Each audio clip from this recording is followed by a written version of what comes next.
Entonces acá tenemos pues una luxación anterior donde se rompe el troquíter, ¿no? Y pueden ver acá el supraespinoso que está arrancando el troquíter, y pues esto es quirúrgico, ¿no? Y se colocan pues tornillos, se ponen cerclajes, osteosíntesis. ¿Cuál de las siguientes lesiones no se relaciona con recidivas de la luxación glandhumeral anterior? Entonces acá podemos hablar de las que ya habíamos mencionado hace un rato, y va a ser más fácil entenderlo, ¿no?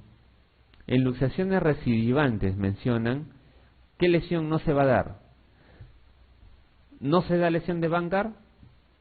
Sí, se da lesión de Vanguard en luxación recidivante anterior. Sí. ¿Se afecta el reborde glenoideo anterior? ¿Sí o no? Sí. ¿Cómo se llama eso? Vanguard. Lo mismo. ¿Está bien o no? Distensión y atonía del músculo subescapular. Distensión y atonía del músculo subescapular. ¿Está bien o no? ¿Qué dicen? A ver, vamos a ver. ¿Hundimiento cefálico de Hill-Sachs? Sí. ¿Arrancamiento del troquín? ¿Cuál sería? La E, ¿no? Entonces la distensión y atonía del músculo subescapular, ¿no? Tanto que se sale. Recuerden que no solamente se sale hacia adelante, sino que se distiende y se va hacia abajo, ¿no? Se va hacia abajo, entonces en una luxación crónica generalmente sale y se desplaza hacia abajo, y el subescapular también se tensa y se vuelve atónico. ¿Está bien? Y otra cosa, también se vuelve atónico porque al salir comienza a perder fuerza también el subescapular. Entonces, arrancamiento del troquín, no, porque esto es en posterior.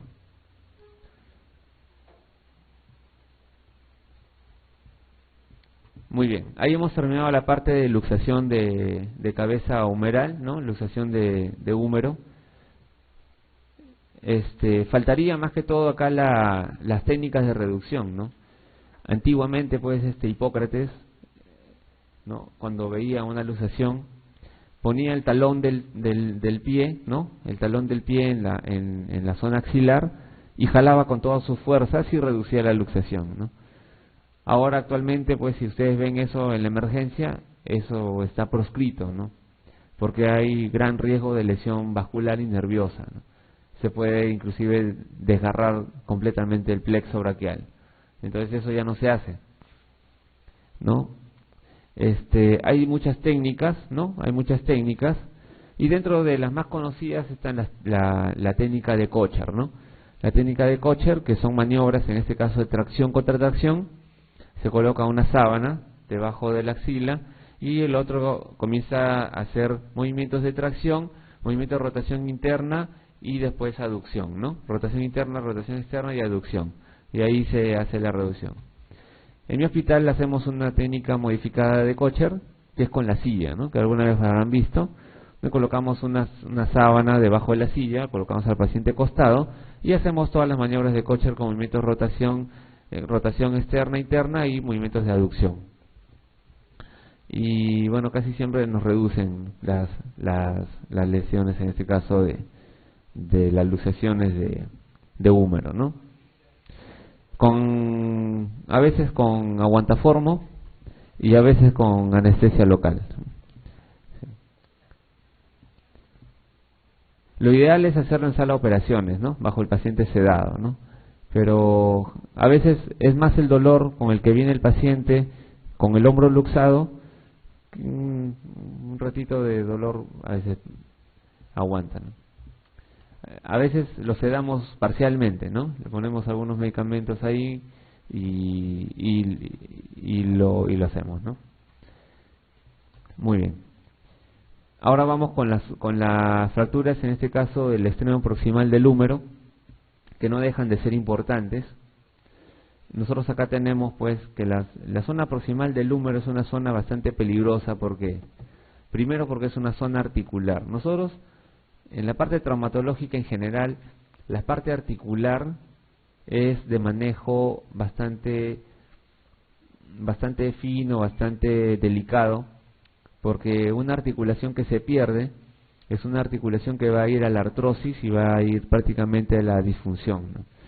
Entonces, el dolor crónico que provoca la artrosis o una mala reducción va a generar incomodidad en el paciente, a veces pues lo puede limitar en su trabajo. Imagínense si es un deportista, peor, ¿no? Entonces, la fractura de húmero proximal, aparte puede ser una zona articular, cuando se comprometen básicamente la parte articular, también puede generar también fracturas fuera de la articulación, como pueden ser en la zona subcapital o en la zona, en este caso, de los cuellos que se menciona, ¿no? Cuello quirúrgico y cuello anatómico. Que ahorita vamos a ver acá un dibujo, el mismo dibujo que habíamos visto hace un rato. Muy bien, acá tenemos nuestro húmero proximal y nosotros vamos a ver lo siguiente. Tenemos acá la cabeza humeral que está recubierta por cartílago hialino fuerte, ¿no? Acá vamos a hablar de nuestro colágeno tipo 1, lleno de colágeno tipo 1, fuerte, duro, ¿no? Está bien, con un color nacarado, ¿no? Un liso perfecto, cuando la articulación está buena.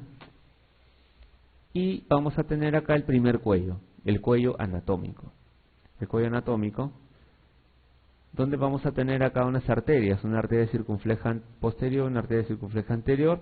Se van a dar un círculo anastomótico a nivel del cuellito y van a dar sus ramitas hacia la zona cefálica, que si hay una fractura aquí y aparte compromete la articulación, se van a romper esos pequeños vasitos y va a producirse una necrosis avascular en la zona de la cabeza, y la necrosis avascular lo que genera al final es una característica de pasa, ¿no? Se comienza a reabsorber toda la cabeza, se destruye, se reabsorbe, el cuerpo lo reabsorbe y termina con un problema de dolor crónico y limitación. Entonces, fracturas a nivel del cuello quirúrgico y las fracturas intraarticulares, ¿no?, en la cabeza, y especialmente aquellas que tienen múltiples fragmentos y desplazadas, son de muy mal pronóstico. Generalmente van a la necrosis avascular, a la destrucción de esta zona, y habría que colocar una prótesis de hombro, ¿no? Una prótesis. Se puede colocar parcial o total, sí, hay indicaciones. Así es. Aparte de este cuello, nosotros tenemos un cuello anatómico, tenemos un cuello quirúrgico. El cuello quirúrgico se encuentra por debajo, en este caso, de las zonas de inserciones musculares, del manguito de los rotadores, y por lo tanto es de un mejor pronóstico. Tanto así la articulación no está comprometida tampoco la vascularización, y por lo tanto este fragmento vive, ¿no? Eso es lo más frecuente, vive. Cuello quirúrgico, buen pronóstico, y dependiendo de la angulación, hay algunos criterios para angulación. Nosotros vamos a ver que vamos a tener de repente solamente manejo ortopédico y va a ir bastante bien.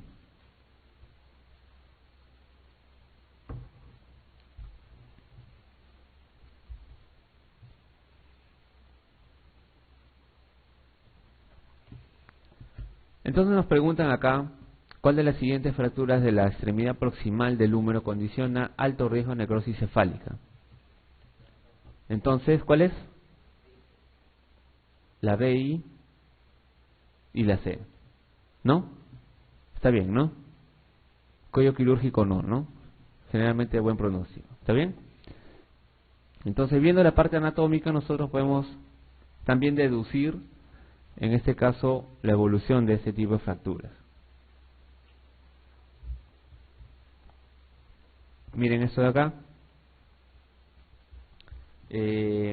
Una fractura. Ahí se ve mejor. Sí. Una fractura donde compromete el cuello quirúrgico, sí. Pero si ustedes ven hacia acá, ven al troquíter desplazado y ven también un trazo intraarticular acá. Es decir, es una fractura no solamente de cuello quirúrgico, sino también que ha comprometido la parte articular y la parte de irrigación en el cuello anatómico. Y posteriormente se ve así.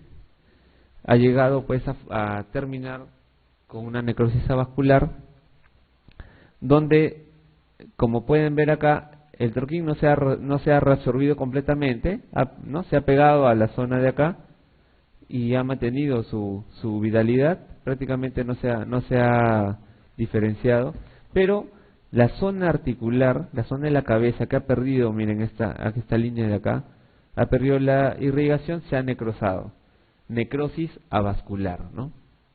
Y ahí está, se destruye, ¿no? ¿Cuál es el peligro de esta necrosis avascular? Conforme se va destruyendo la cabeza, conforme se va necrosando, comienzan a aparecer una serie de mecanismos inflamatorios y comienza a destruirse la parte de la articulación, no solamente de la cabeza, sino que comienza a lesionar también la zona de la articulación de la glena. Y si nosotros vemos acá, hay cambios radiográficos en la glena inicial y en la glena final. ¿Por qué? Porque estos cambios inflamatorios van a lesionar también, el cartílago acá probablemente está destruido también.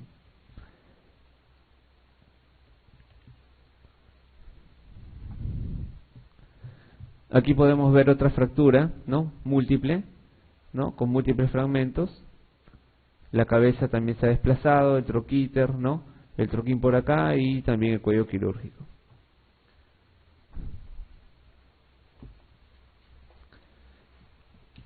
Muy bien.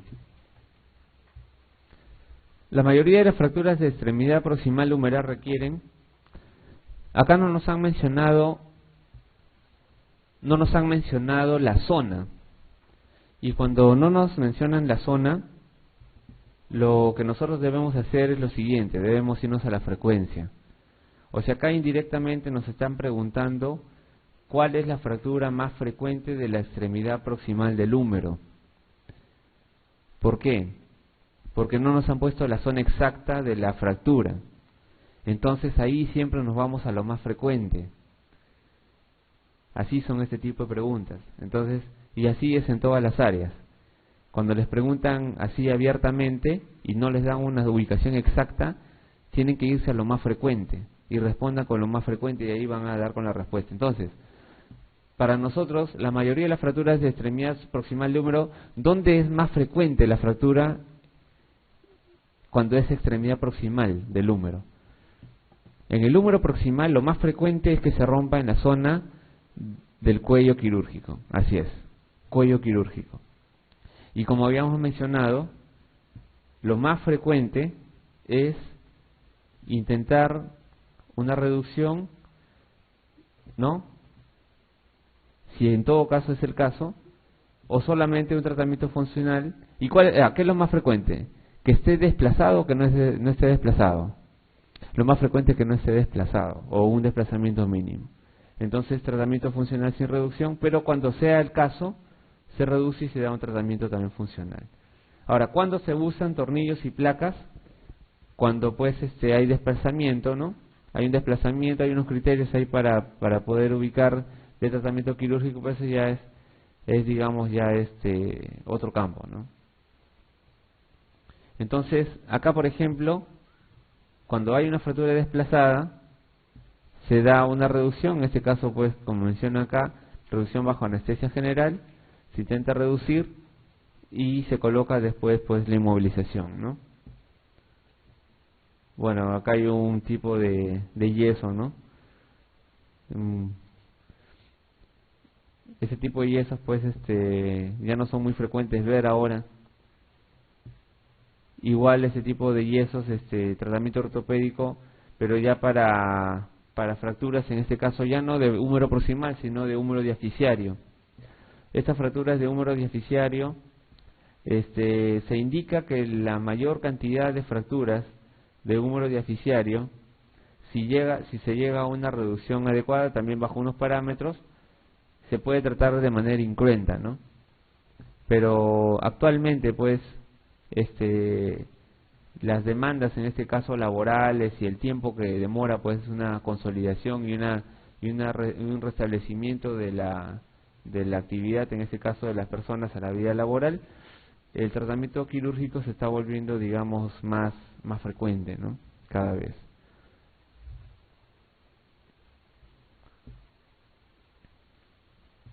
El tratamiento de una fractura de la extremidad proximal del húmero desplazada con 4 fragmentos en un paciente anciano colaborador es... Muy bien. Cuando me hablan de 4 fragmentos, me están hablando de una clasificación especial.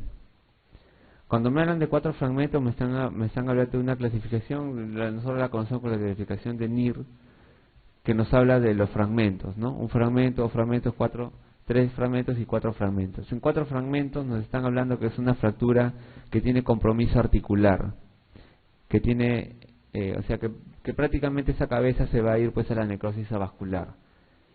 Entonces, me está diciendo, es un paciente, a pesar de ser anciano, es un paciente colaborador, es decir, probablemente puede ser un paciente activo, ¿no? Activo, que está con, de repente pues tiene pues su capacidad laboral todavía válida, ¿no? Es decir, o es funcional, en casa está haciendo cosas, es un paciente que puede seguir dando frutos. Entonces este paciente requiere pues lo mejor un tratamiento que lo pueda restablecer lo mejor posible a la vida, entre comillas, laboral, ¿no? Y para eso nosotros acá tenemos directamente prótesis, ¿no? ¿Por qué? Porque si está comprometiendo la parte articular, es desplazado, sabemos que se va a ir a la necrosis avascular, este paciente, a pesar de ser anciano, requiere pues una prótesis, ¿no? Una prótesis. En este caso pues se decide de acuerdo a otras características, ¿no? Puede ser parcial o puede ser total. Generalmente pues a esta edad ya se pone pues una prótesis total también, ¿no? Otro tratamiento con clavos y tornillos, ¿no? Y placas. Acá tenemos pues la placa, los tornillitos, una fractura desplazada de húmero, y se la deja pues en reducción anatómica, ¿no? Como está acá, ¿no? La radiografía anteroposterior y la axial, ¿no? Ese es para ver que los tornillos no estén en la articulación. ¿Perdón? Riesgo de osteomelitis, así es. El riesgo de osteomelitis para fracturas en general tratadas con tratamiento quirúrgico, ¿no? Siempre está presente, a pesar de las condiciones, en este caso de asepsia, antisepsia, ¿no? Siempre pues hay que pensar y siempre hay que poner en el consentimiento informado que hay un riesgo de osteomelitis. Siempre hay que poner, porque ninguna cirugía está exenta de una infección, ¿no? El problema de la parte, digamos, traumatológica donde se usan implantes, es que una osteomelitis con un implante es una catástrofe, ¿no? Y peor en una articulación, porque en una articulación rápidamente una osteomelitis puede iniciar una artritis séptica cuando está cerca de una articulación, y la artritis séptica pues es una emergencia, ¿no? A veces pues no da mucho tiempo y un paciente pues en malas condiciones lo puede llevar rápidamente, y peor pues después de un trauma quirúrgico, ¿no? Entonces la osteomelitis siempre es un problema, digamos, latente para todas las reducciones, en este caso traumatológicas, ¿no? ¿Listo? ¿Alguna pregunta con respecto a húmero? Hemos visto la parte del húmero prácticamente pues en todos sus puntos. Muy bien. Lesiones del miembro superior, ahora vamos a ver también junto con eso ya el húmero diafisiario. Y acá nos dan la primera pregunta: ¿cuál de las siguientes no es una indicación para el tratamiento quirúrgico de entrada de las fracturas de diáfisis humeral?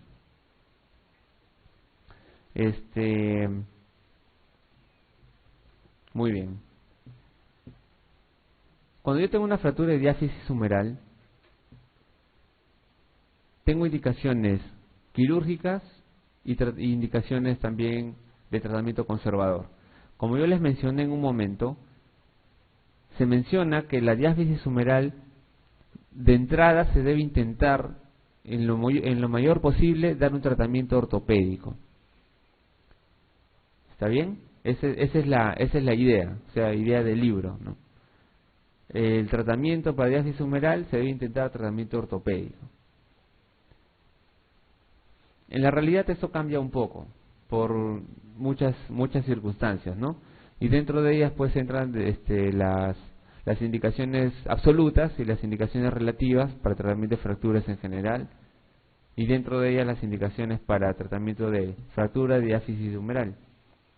Ahora, acá nos mencionan cuál de las siguientes no es una indicación para el tratamiento quirúrgico. Muy bien. Vamos a ver cuáles son más bien y dejamos la que no es, ¿no? Fractura de antebrazo ipsilateral, es decir, una fractura de húmero y una fractura de antebrazo. ¿Será quirúrgica? Similar a la clavícula, ¿no? Sí. Fractura bifocal, es decir, dos focos de fractura, doble fractura en el húmero. ¿Será quirúrgica? Sí. Porque una puede pegar, la otra va a ir a la pseudoartrosis, de hecho. Fractura patológica, por un quiste óseo, por un tumor, por una metástasis, se fracturó. ¿Tratamiento quirúrgico? Sí, tratamiento quirúrgico. En politraumatizados, similar a clavícula. Politraumatizados es indicación absoluta para prácticamente todas las fracturas. Entonces sí. Paresia del nervio radial. ¿Qué significa paresia? Para eso nosotros tenemos que diferenciar acá cuáles son las lesiones, en este caso del nervio radial. Y no solamente el nervio radial, sino en general para la lesión nerviosa. Nosotros vamos a hablar de manera general de 3 lesiones, ¿no?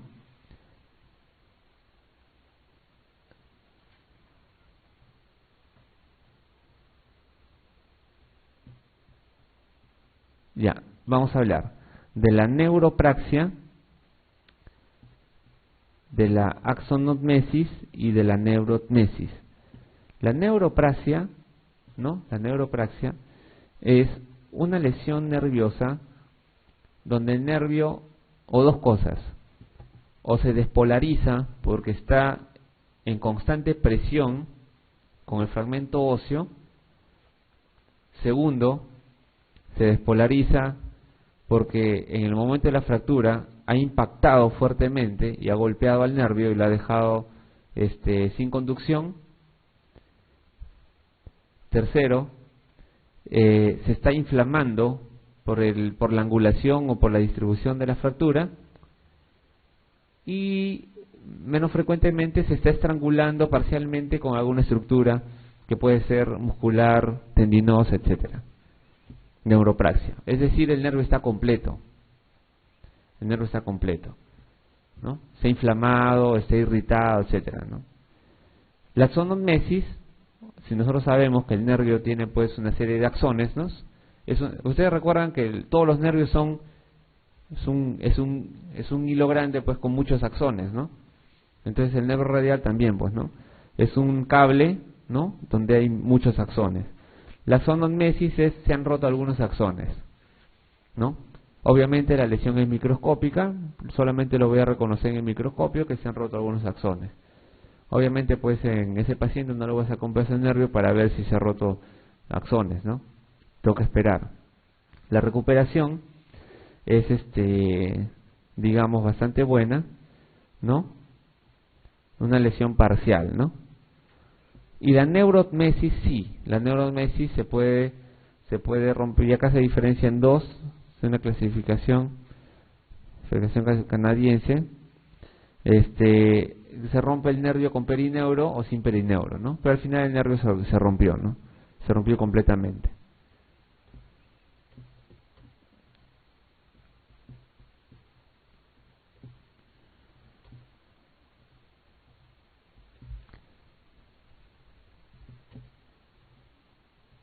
Ya, entonces la paresia del nervio radial generalmente pues es por una neuropraxia, ¿no? Y eso es lo más frecuente, ¿no? ¿Y cómo se evidencia? El nervio radial, el recorrido del nervio radial pues se va a dar, sale del plexo braquial, ¿no? Se va hacia la zona posterior, ¿no? Del brazo, se va a pegar al hueso a través del canal de torsión humeral. En la zona posterior hay un canal de torsión a nivel de tercio medio, tercio distal. En ese espacio va a comenzar a hacerse lateral, y se va a ir hacia la zona del epicóndilo y ahí va a comenzar a entrar a la zona del codo. Entra a la zona del codo por la zona anteroexterna y va a dar dos ramas, ¿no? Una superficial que es sensitiva y va a inervar toda la zona posterior y un nervio que se mete a través del supinador, a través de la arcada de Froese y va a dar la rama profunda motora, ¿no? Es la rama motora del nervio radial que nos va a dar una lesión que más adelante lo vamos a revisar cuando hagamos la segunda o tercera parte de trauma. Entonces, ahí tenemos el nervio radial y la rama motora es la que generalmente pues va a verse comprometida de manera más evidente. La rama radial, la rama sensitiva también. Pero la parte sensitiva solamente va a haber pues una hipoestesia en la cara lateral, en la cara radial del primer dedo, ¿no? En el dorso. Pero la rama motora, que me va a dar pues inervación a todos los extensores, no me va a permitir que el paciente levante la mano, va una mano caída, ¿no? Una mano péndula, y el primer dedo también, porque sus extensores también están en la zona, pues los extensores radiales, no va a poder levantar el dedo, va a poder hacer un movimiento, digamos, solamente básico y no va a poder levantar el dedo de esta manera ni levantar la muñeca, ¿no? Entonces, esa es la lesión del nervio radial. Tanto la neuropraxia, la axonomesis y la neuromesis, los tres me va a dar los mismos síntomas al inicio. Entonces yo espero 2 a 3 semanas y tengo que ver una evolución favorable. Dependiendo de eso tomo una decisión, ¿no? Y acá nos piden pues, esta respuesta ya ustedes la pueden dar. ¿Cuál es la más frecuente? ¿Qué es lo más frecuente que pasa cuando se rompe el húmero? Una neuropraxia, ¿no?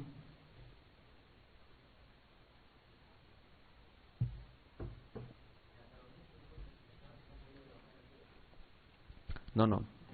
Los tres. Sí. Pero la neuromesis es que el nervio se rompió completamente.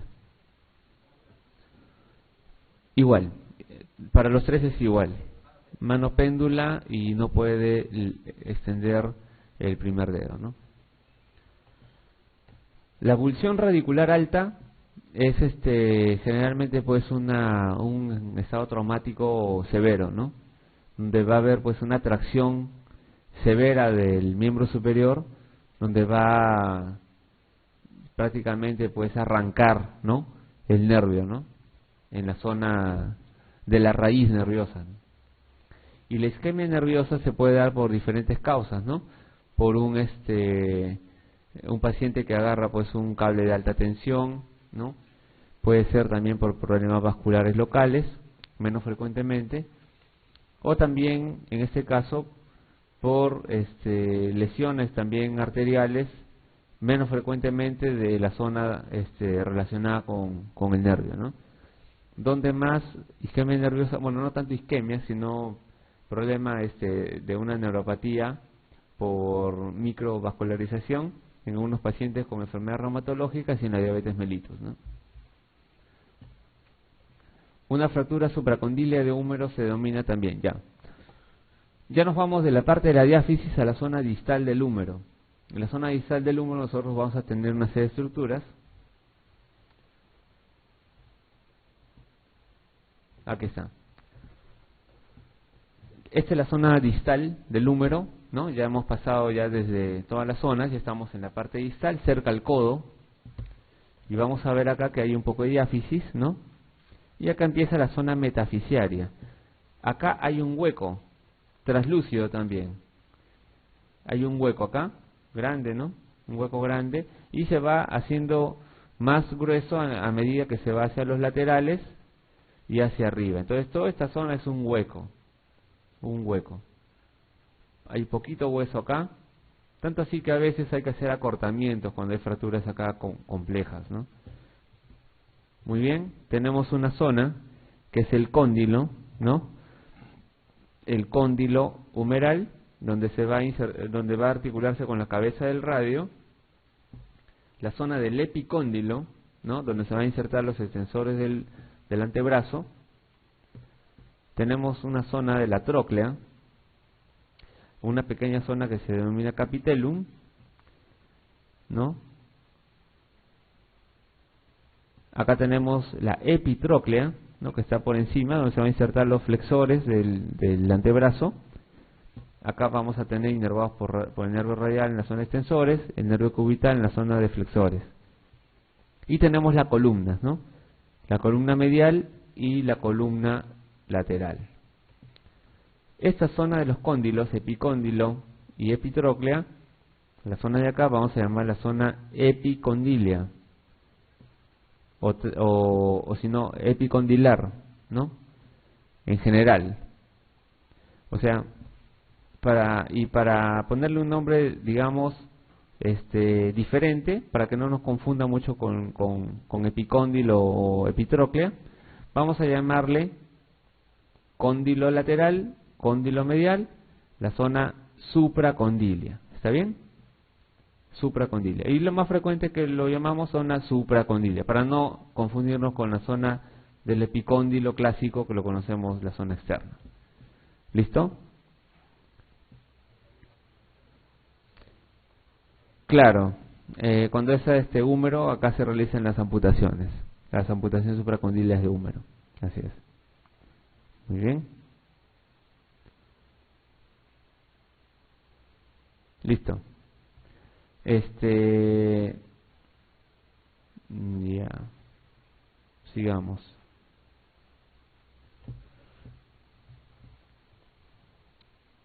Estas son las columnas, como yo les mencionaba, ¿no? Se puede romper una columna, la columna externa, la columna interna. Se pueden romper ambas columnas, ¿no? Cuando se rompe todo, se puede romper la zona solamente supracondilia, o también se puede romper la zona supraintercondilia. ¿Está bien? Fracturas en T, fracturas en Y.